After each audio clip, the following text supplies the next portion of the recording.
रात का समय था।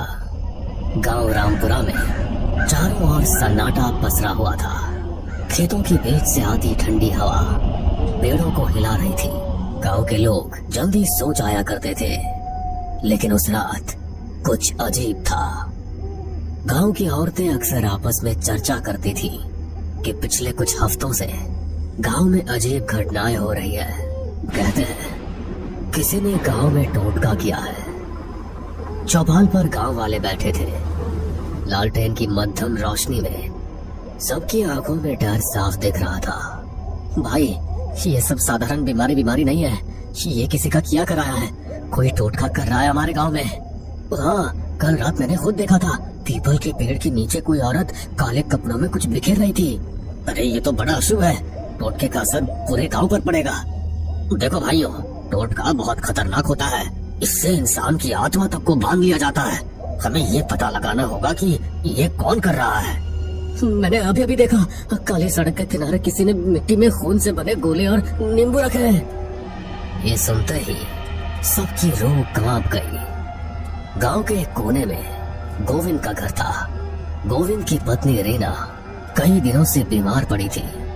सुनो जी, मुझे लगता है कोई मेरे गले को पकड़ लेता है। मैं चीख नहीं पाती। अरे ये कैसा वहम पाल लिया है तुमने? मैं तो पास ही लेटा रहता हूँ। नहीं जी, ये वहम नहीं है।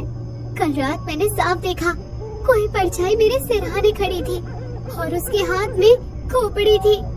अगले दिन सुबह गांव के तालाब के पास बच्चे खेलने गए तो उन्होंने देखा कि किनारे पर कई नींबू, कोयले की राख और लाल धागों में बंधी हड्डियां पड़ी थी। बच्चों ने शोर मचाया और गांव के लोग इकट्ठा हो गए।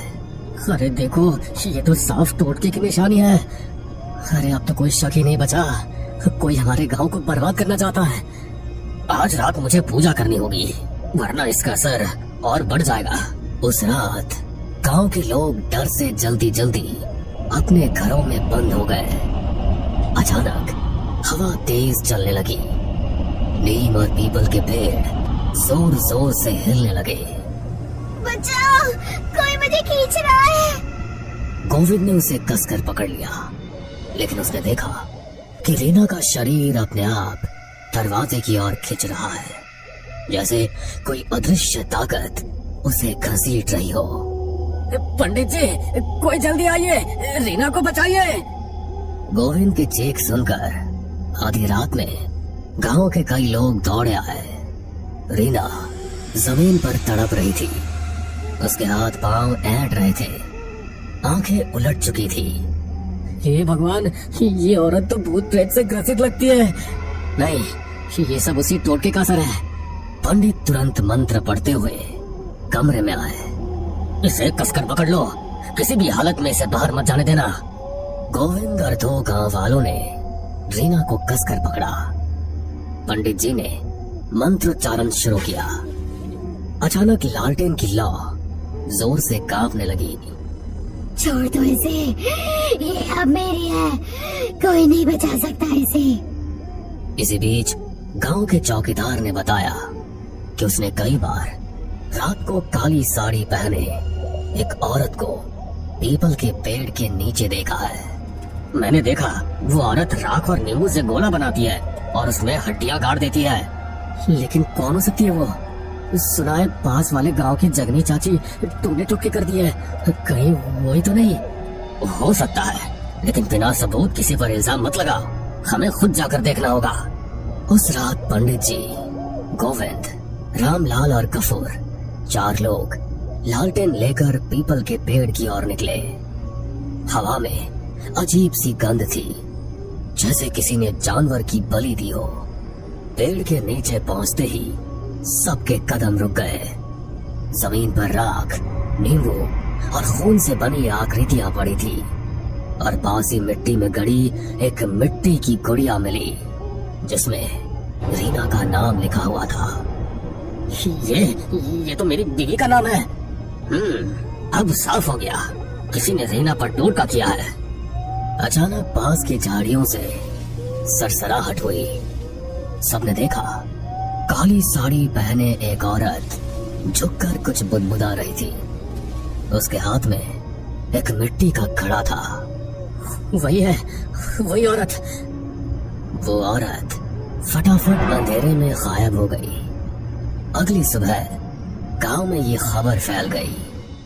ये टोटका अगर बढ़ गया तो पूरा गांव तबाह हो जाएगा। हमें उस औरत को पकड़ना होगा बेटा, लेकिन ये काम उतना आसान नहीं है। इधर रीना की हालत और बिगड़ गई। वो कई बार अपने आप घर से बाहर निकलने लगती, जैसे कोई अदृश्य ताकत उसे बुला रही हो। उस रात श्यामू ने बताया कि उसने तालाब किनारे उस औरत को देखा। उसकी हंसी सुनकर मेरी आत्मा कांप गई। वो बोली, रीना मेरी होगी, उसकी आत्मा में ले जाऊंगी। लोगों को अजीब परछाइयां दिखाई देने लगी थी। पंडित शंकर दयाल ने चौपाल पर सबको इकट्ठा करके कहा, सब लोग मेरी बात ध्यान से सुनो। इस गांव पर काले जादू का साया है। पर पंडित जी, हमें क्या करना होगा?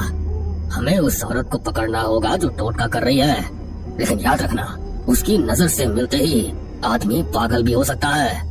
इधर रीना की हालत बहुत खराब हो गई। उसका शरीर दिन ब दिन कमजोर होता जा रहा था। उसके चेहरे पर अजीब किस्म के निशान उभरने लगे। कभी वो पागलों की तरह हंसती तो कभी जोर जोर से रोती। तुम सब नहीं बचा पाओगे मुझे, मैं तो उसी की हूँ, वो मुझे बुला रही है। गोविंद डर कर पीछे हट गया। हे भगवान, मेरी बीवी को बचा लो। उस रात चौकीदार ने फिर काली साड़ी वाली औरत को देखा। उसने तुरंत गांव वालों को खबर दी। पंडित जी, गोविंद, गफूर और रामलाल लालटेन लेकर उस ओर भागे। तालाब के किनारे चांदनी रात में वो औरत खड़ी थी। उसके हाथ में मिट्टी का घड़ा। वो अजीब मंत्र पढ़ रही थी। अरे पापिन, ये क्या कर रही है तू?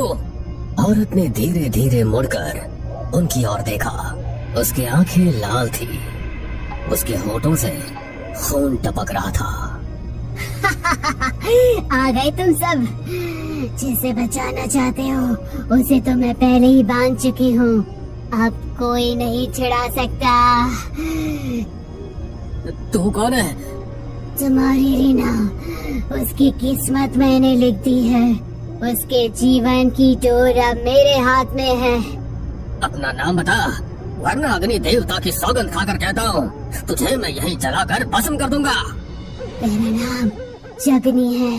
हाँ, वही जगनी जिसका तुम सबने तिरस्कार किया था। ये तो वही है। हाँ, तुम सबने मुझे अपशकुनी कहकर निकाल दिया, मेरे बच्चों को भूख से मरने दिया। अब मैं एक एक से बदला लूंगी। और रीना, वो मेरे टोटके की पहली शिकार है।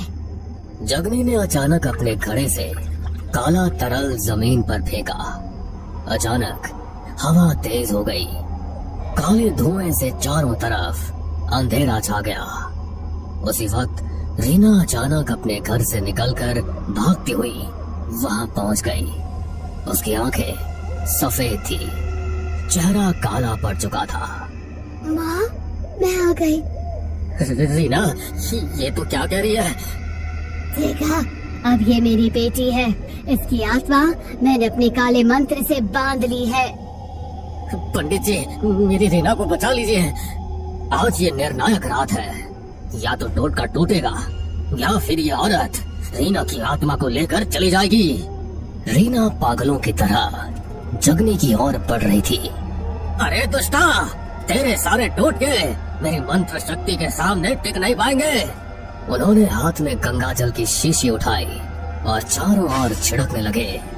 तू मुझे नहीं रोक पाएगा। जगनी ने अपना खून जमीन पर टपकाया।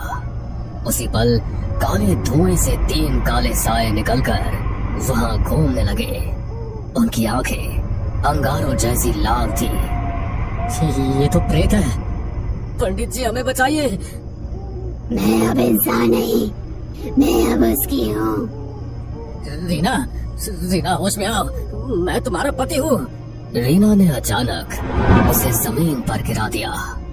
पंडित जी, बचाइए। पंडित जी ने तुरंत अपने आसन पर बैठकर मंत्र का जाप शुरू कर दिया। जगनी चीखते हुए जमीन पर गिरने लगी। रुको, ये मंत्र मेरी आत्मा को जला देंगे। तूने निर्दोष आत्माओं को बांधा है, आज तेरी शक्ति यही खत्म होगी। उन्होंने गंगा जल रीना पर छिड़का। रीना जोर से चीखी और जमीन पर गिर पड़ी। उसके शरीर से धुएं का बादल निकला और सीधे जगनी के घड़े में समा गया। जगनी ने घड़े को पकड़ने की कोशिश की, लेकिन घड़ा अचानक फट गया और उसमें से आग की लपटें निकल पड़ी। नहीं, ये नहीं हो सकता। मेरी साधना, मेरी शक्ति सब खत्म हो रही है। वो जमीन पर तड़पने लगी। उसका शरीर राख की तरह काला पड़ गया। उसके शरीर से धुआं उठकर आकाश में विलीन हो गया। रीना धीरे धीरे उठी। उसकी सांसें सामान्य हो चुकी थी। गोविंद, क्या हुआ था मुझे? अब सब ठीक है रीना, वो दुष्टा औरत चली गई। हाँ, लेकिन याद रखो, ऐसे टोटके का असर जल्दी खत्म नहीं होता। हमें पूरे गांव की शुद्धि करनी होगी, तभी जाकर ये बुरा साया हटेगा। अगले दिन पूरे गांव में हवन किया गया और घर में गंगा जल छिड़का गया। लोग अब धीरे धीरे चैन की सांस लेने लगे। पंडित जी, आपने हमें बचा लिया। बेटा देखो, बचाने वाला तो भगवान है, इंसान तो सिर्फ माध्यम होता है। रात गहरी होते ही पीपल के पेड़ के पास अब भी अजीब आवाजें आती है। शायद जगने की आत्मा अभी भी चैन से सो नहीं पाई। गांव वाले उस जगह से गुजरते हुए आज भी कांप जाते हैं। हमें पूरा यकीन है दोस्तों कि आप लोगों को ये कहानी जरूर पसंद आई होगी। अगर आपके साथ भी कुछ ऐसे अनकहे किस्से हो चुके हैं तो प्लीज हमारे साथ शेयर करें। हम जरूर अपने चैनल पर उनको दिखाएंगे। हमारी ईमेल आईडी नीचे डिस्क्रिप्शन बॉक्स में दी गई है, तो प्लीज हमारे वीडियो और चैनल को शेयर एंड सब्सक्राइब करें और बने रहे हमारे साथ ऐसे ही अनकहे किस्से और कहानियां सुनने।